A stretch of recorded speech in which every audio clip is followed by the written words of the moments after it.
Perkenalkan, saya Claudia Natasha, peserta Latsar CPNS Kementerian ATR BPN tahun 2025. Pada hari ketiga, agenda 1 pembelajaran di Latsar CPNS Kementerian ATR BPN, fasilitator menjelaskan mengenai pengelolaan konflik kepentingan dalam menjalankan tugas sebagai PNS.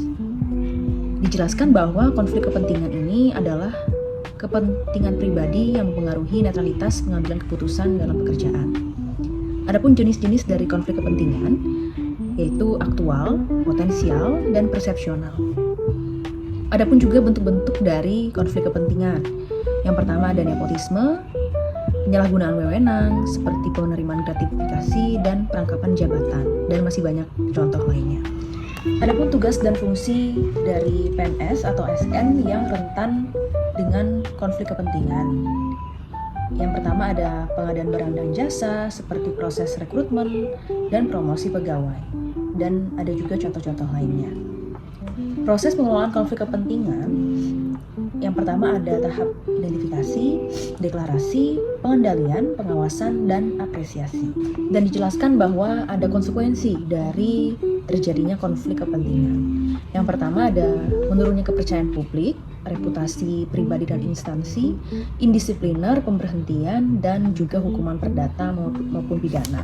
Jadi kesimpulannya adalah konflik kepentingan adalah akar dari korupsi, dan korupsi itu adalah salah satu dari isu kontemporer.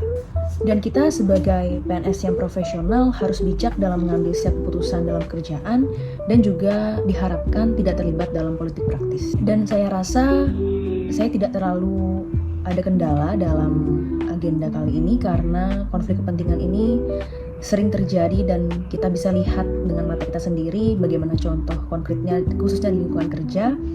Kita bisa lihat di berita, di sumber-sumber lainnya.